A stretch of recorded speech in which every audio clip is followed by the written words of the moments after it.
오늘 우리에게 주시는 하나님의 말씀은 누가복음 5장 27절부터 39절 말씀입니다. 누가복음 5장 27절부터 39절 말씀입니다. 하나님의 말씀을 제가 한 절 그리고 성도분들이 한 절 교독하신 후에 마지막 절은 다 함께 읽도록 하겠습니다.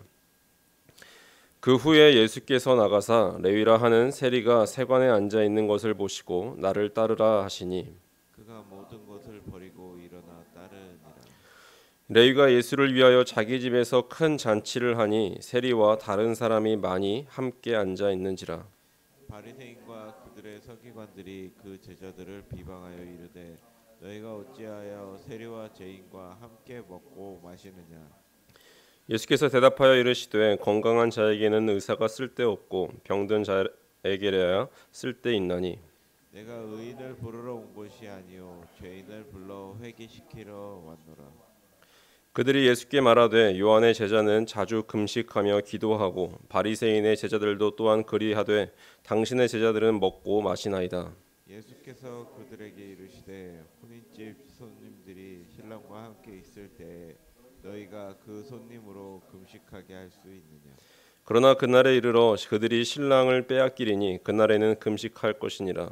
또 비유하여 이르시되 새 옷에서 한 조각을 찢어 낡은 옷에 붙이는 자가 없나니 만일 그렇게 하면 새 옷을 찢을 뿐이요 또 새 옷에서 찢은 조각이 낡은 것에 어울리지 아니하리라.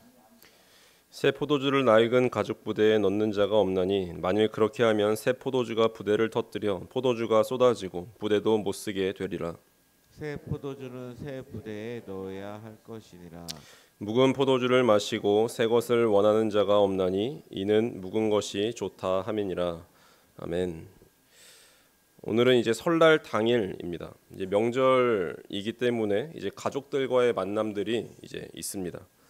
저도 이제 전을 부치면서 또한 이제 가족들과 함께 식사를 하면서 드는 생각이 있었습니다. 이 전을 함께 이제 아내랑 부치면서 이제 짜증이 많이 났어요. 내가 이 전을 왜 부치고 있어야 되지라는 이 생각을 좀 하면서 한 3시간 동안 전을 부치고 있는데 등짝이 너무 아픈 거예요. 근데 이제 이제 어머니들은 저희 엄마나 뭐 장인 장모님 뭐 또 등등 여러 가지 이제 어머니들 음식 준비하시는 분들이 좀 이렇게 마음이 힘들었을까 아니면은 좀 좋은 마음으로 했을까라는 그런 생각들도 이제 많이 하게 되었습니다. 근데 명절 하면은 이제 뭐 기사를 보면 알 수 있듯이 이제 음식 준비하는 것 때문에 이제 스트레스를 받는다라는 그런 기사와 이야기들을 이제 주변에서 많이 듣습니다. 그런데도 불구하고 그 스트레스를 받으면서도 음식들을 이제 준비하시면서 이제 잔치상을 차리시는 것을 볼 수 있습니다. 그러면서 이제 드는 생각은 이 식탁 교제, 이제 명절에 함께 모여서 이 식탁 교제 하는 것이 참 중요하구나 이제라는 것을 깨닫게 되었던 것 같아요. 이제 음식을 함께 먹으며 또한 이야기를 나누고 또한 이제 교제를 누리는 것이 중요하다라는 그 사실을 다시금 느끼게 되었습니다. 물론 이제 그 식탁 교제를 누리기 위해서 이제 준비하시는 그 분들의 이제 손길은 참으로 중요합니다. 그분들의 마음은 이런 마음이 있었을 것 같아요. 식구 함께 식사를 하면서 이제 가족이 된다라는 그런 정체성을 더 누리기 위해서 그런 수고를 애쓰고 있지 않을까라는 그런 생각을 하게 된 것 같습니다. 제가 이 식탁 교제 또한 것을 묵상하는 이유가 이제 오늘 본문을 보시면 이제 예수님께서 먹고 마시는 장면이 나옵니다. 예수님 당시의 식탁 교제는 이제 다 아실 텐데 단순히 음식을 그냥 먹는 자리가 아니었습니다. 이 식탁 교제는 이 종교적 또한 문화적 이제 신분적인 구별의 표시였습니다. 이제 바리새인들은 소위 이제 죄인으로 분류된 그 사람들과는 이제 더불어 앉아서 식사를 하지 않았어요. 당시에 이제 바리새적 유대교는 율법의 이 여러 가지 이 조목들로 죄들을 구분했습니다. 정결례를 지키지 않거나 또한 율법에 따른 그 규정들을 어긴 것 외에 심지어 이제 직업에 의해서도 이 죄인으로 규정하기도 했습니다. 뭐 예를 들어서 이발사도 죄인이라고 했는데 여성의 머리를 자주 만진다, 이제 자주 만짐으로 이제 유혹에 떨어지기 쉽다라는 이유로 또한 이제 목자라는 것은 양을 도적질할 그 기회가 많다는 이유로 또한 의사는 쉽게 환자를 속일 수 있다라는 그 이유 등등 이제 무슨 죄를 짓기도 전에 이제 이미 죄인들로 이제 분류해 놓았습니다. 이제 세리와 창기는 더 특별합니다. 이제 그들은 아마 당시의 로마 지배 체제 아래서 그들과 매우 가까이 붙어서 살아가는 자들로 이제 거의 이방인 취급되었습니다. 그러므로 예수님께서 오늘 본문에는 이제 세리 레위의 집에 들어가시잖아요. 그 세리의 집에 들어가거나 거기서 죄인으로 불리는 그 사람들과 함께 더불어 먹고 마시고 식사를 했다라는 그 사실 자체는 이 바리새인들과 바리새인들의 율법적인 그 종교 체계에 대한 강력한 심판의 행위와도 같았습니다. 그들이 정해놓은 그 죄인의 구분과 종교적인 차별 그리고 질서를 바닥에서부터 흔드는 행위였음이 분명해요. 무엇인가 새로운 일이 일어나고 있었던 것이죠. 예수님을 통해서요. 세상에서 죄를 사하는 그 권세를 가진 그 인자, 그 예수님께서 바리새인들이 그들의 율법 해석을 따라 죄인으로 규정한 그 사람들과 잔치를 벌이고 있는 본문이 오늘 모습입니다.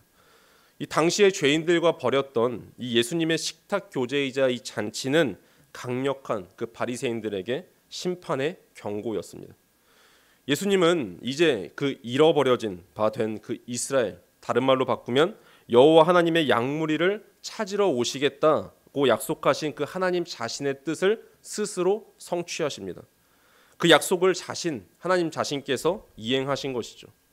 사람들이 목격한 이 죄 사하는 인자의 권세나 지금 바리새인들이 목격하는 그 예수님의 행동은 곧 하나님 자신의 권세로 행해지는 일이었던 것입니다.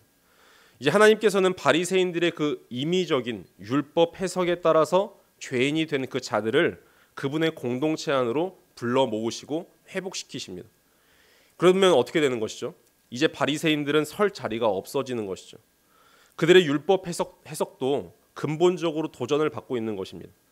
사람들은 죄를 지을 때 그냥 죄를 짓지 않죠. 죄가 오래되면 어떻게 됩니까? 그 죄를 정당화하기 시작합니다. 처음에는 죄를 짓는 것을 굉장히 부끄러워하지만 나중에는 그 양심이 무뎌져서 그 수치심도 사라지고 그 죄를 죄가 아니라 하고 정당화하기 시작합니다.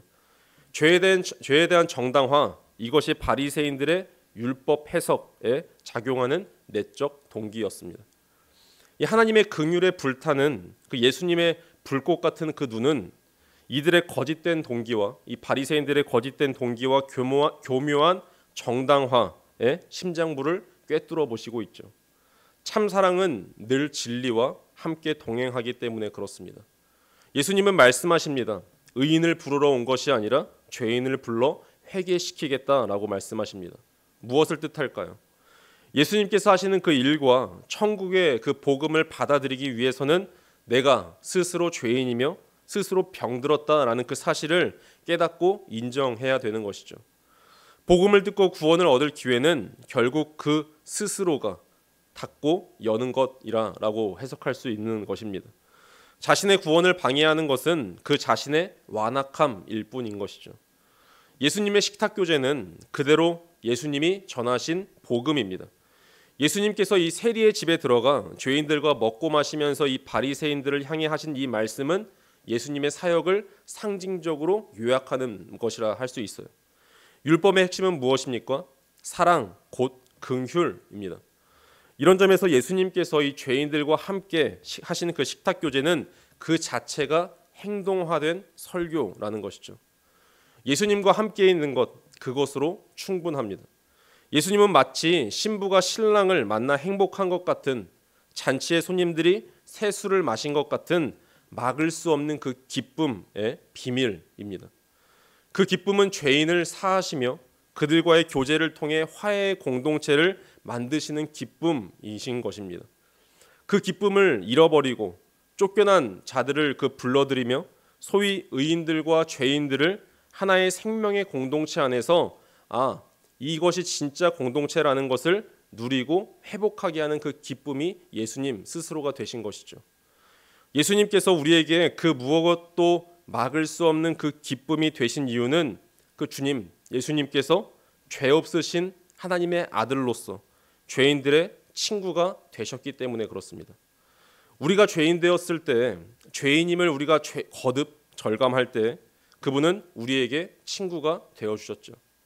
그런데 예수님 자신은 죄가 없으신 분이세요.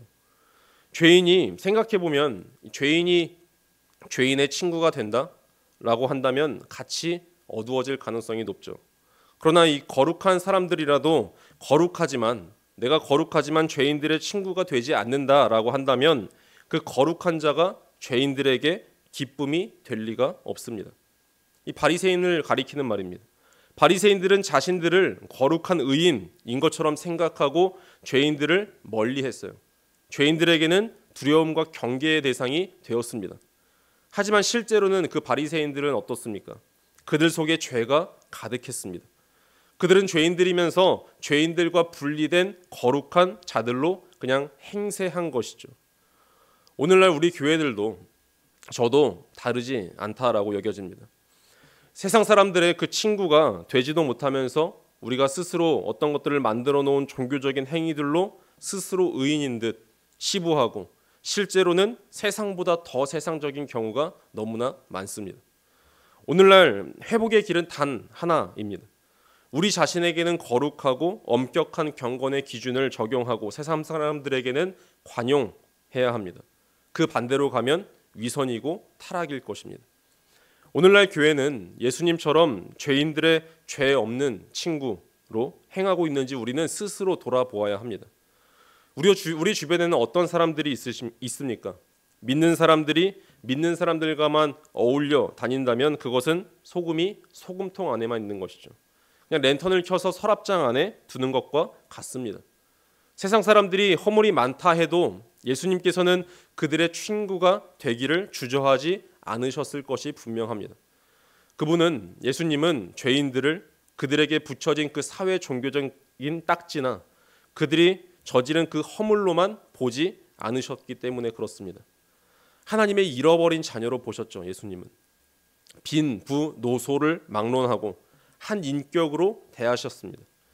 그래서 스스로 질문해 보게 되었어요. 오늘날 세상은 이 교회를 친구라고 생각하고 있을까? 그러면서도 세상은 우리에게는 무언가 그들과는 다른 그 거룩함, 긍휼, 은혜, 그리고 바르고 정직함, 의로움이 가득하다라고 생각하고 있을까 스스로 많이 돌아보았습니다. 교회는 세상으로부터 어떤 평판을 듣고 있을까요? 교회는 세상 속에서 죄인들의 죄 없는 친구이셨던 예수님을 온전히 드러내고 있을까요? 우리의 왕이신 예수님, 죄인인 우리에게 막을 수 없는 그 기쁨이셨던 것처럼 우리도 예수님을 닮아 세상에게 막을 수 없는 기쁨이 되기를 간절히 소망하며 오늘을 살아가시길 간절히 축원합니다. 기도하시겠습니다. 하나님 감사합니다. 우리에게 오늘이라는 하루를 주시고 또한 예수 그리스도를 우리에게 보내주신 그 은혜에 감사드립니다. 하나님, 우리가 그 은혜를 아는 자로서, 하나님의 사랑을 아는 자로서 아버지의 그 긍휼의 마음을 품고 살아가기를 간절히 소망합니다. 우리가 각자가 살아가는 그 삶의 자리에서 정말 하나님의 긍휼, 아버지의 그 마음을 따라 살아가는 우리 한 사람들이 될 수 있게 하여 주시고, 우리에게 정말 그 예수 그리스도 그 자체가 막을 수 없는 그 기쁨이셨던 것처럼 우리도 그 예수님을 닮아 우리 세상 사람들에게, 예수 그리스도를 믿지 않는 자들에게 막을 수 없는 기쁨이 되기를 간절히 소망합니다. 하나님, 그렇기에 정말 주님 우리에게 더욱더 능력을 허락하여 주시고 우리에게 그 사랑을 퍼부어 주시기를 간절히 원합니다. 정말 우리가 그 사랑을 맛봄으로 말미암아 정말 예수 그리스도 한 분만으로 나는 충분합니다, 나는 죽고 예수 그리스도로 살아가겠습니다라는 그 고백을 하며 살아가는 우리 모두 한 사람이 되게 하여 주옵소서. 그 모든 것을 통하여 홀로 영광 받아 주시기를 간절히 소망하며 우리를 구원하신 주 예수 그리스도의 이름으로 기도드립니다.